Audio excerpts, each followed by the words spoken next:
Who's hot and who's not? LeBombSquad blow disappointing Ireland away after ugly Dupont injury.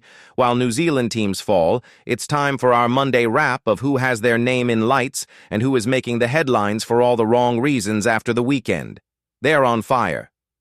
LeBombSquad, Fabien Galthy took a massive risk in what was billed and proved to be a decisive fixture in the 2025 Six Nations by once again backing a 7-1 split on the bench.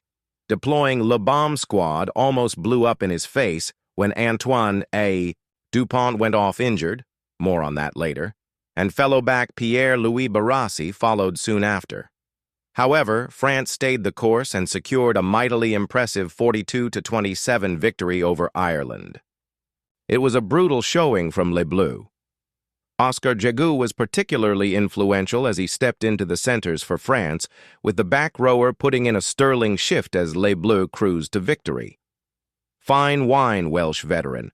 At 34 years old, Taulupe Faletau continues to be utterly world-class. The Welsh legend has had a plethora of injuries that have threatened to bring his career to an end, but he has overcome those concerns and delivers sterling performances. He was simply sensational in the defeat to Scotland.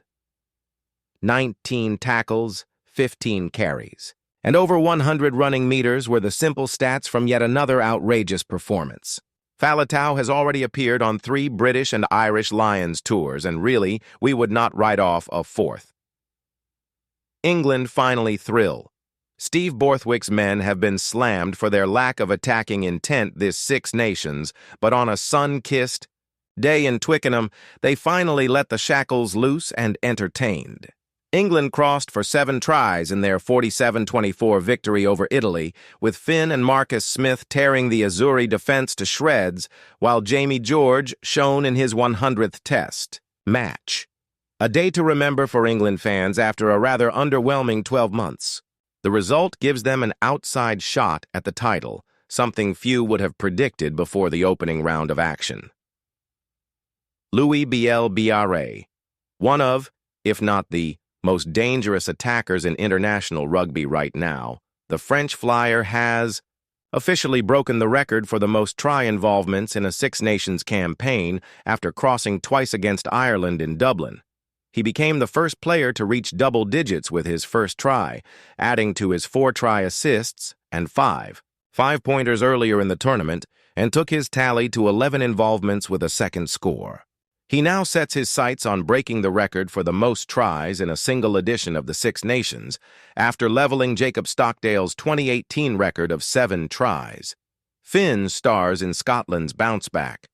After the gutting defeat to England, in the Calcutta Cup, Scotland skipper Finn Russell produced a stunning performance as Gregor Townsend's Charges claimed a 35-29 victory over Wales. The victory wasn't as emphatic as it should have been, but when Russell departed proceedings, he had put his side into a commanding 35-15 lead. Historic Brumbies win. Another brilliant weekend of Super Rugby Pacific was headlined by the first Brumbies victory over the Blues at Eden Park since 2013. Ryan Lonergan stepped up in the 79, the minute to slot the match-winning penalty for the men from the Australian capital to sink the reigning champions at their fortress. Super upsets.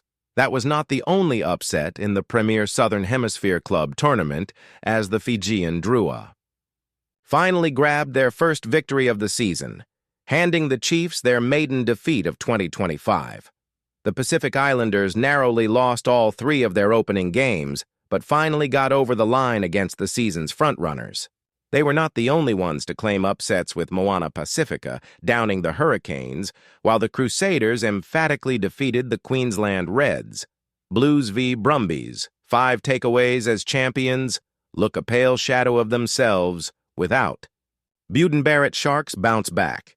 After being hammered 38-14 at the hands of the Lions last week, the Sharks bounced back on home soil 7 days later, claiming a 25-22 victory, and with it the SA Shield in the URC.